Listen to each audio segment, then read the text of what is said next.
Ma Guinée est le deuxième pays sur le plan mondial touché par l'excision, donc 97% des jeunes filles sont excisées.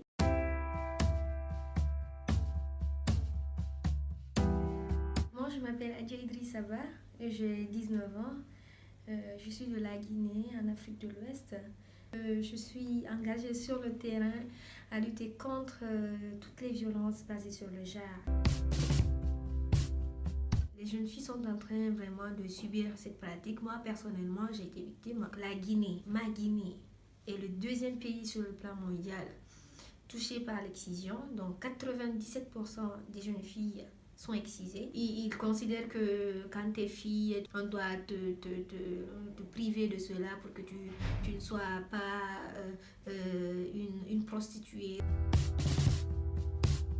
Ce traumatisme que j'ai dès qu'on me parle de l'excision ou dès que je vois une image d'une fille excisée, ça vient m'attraper là au cou et je pense toujours à ce que moi j'ai subi. C'est-à-dire lorsque je vois une petite fille qui fait face à ces situations, je pense à ma situation quand j'étais petite. Et ça, c'est l'une des conséquences les plus dures parce que le traumatisme à vie, lorsque tu penses à ça à vie, ça va jamais changer. Il y a des petites filles qui subissent cela dans les villages ou dans les régions reculées à travers l'utilisation d'une seule lame. Imaginez lorsqu'il y a une petite fille qui, par exemple, qui a une infection, elle va vraiment contaminer les autres avec, si c'est le VIH, des maladies sexuellement transmissibles. Il y a une petite fille, elle est morte par hémorragie. Lorsqu'on l'a excisée, il y avait beaucoup de sang qui coulait et par manque de moyens, il y avait pas d'hôpitaux à côté et elle a perdu l'âme dedans. Et ça, il y en a assez. Des fois, tu fais face à une forme de stérilité.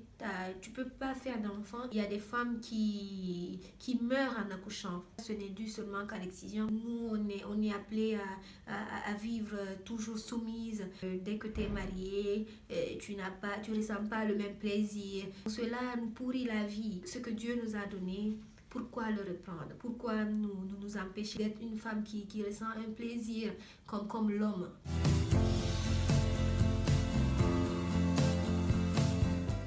Très engagés à mettre fin à cette pratique malgré tous les obstacles que nous rencontrons. Des fois, on reçoit des menaces parce que nous sensibilisons, nous parlons de l'excision. On nous dit, écoutez les filles, vous ne devez pas parler de ce sujet parce que vous n'êtes pas bien éduquées, c'est ceci, cela. On vise la nouvelle génération. Si les parents sont sensibilisés, elles ne risquent pas d'être victimes. Les sensibilisations que nous continuons à mener avec toujours le soutien et l'accompagnement des institutions telles que Plan International, on a fait beaucoup de sensibilisation avec eux et on pense que vraiment on pourra réussir le combat et qu'il y a un engagement très fort, non seulement au niveau local, au niveau national, mais au niveau international à travers tous les partenaires que nous avons. Il faut mettre fin à cette pratique. Cela peut nous encourager dans notre émancipation, que notre féminité ne soit pas notre faiblesse, mais plutôt notre force.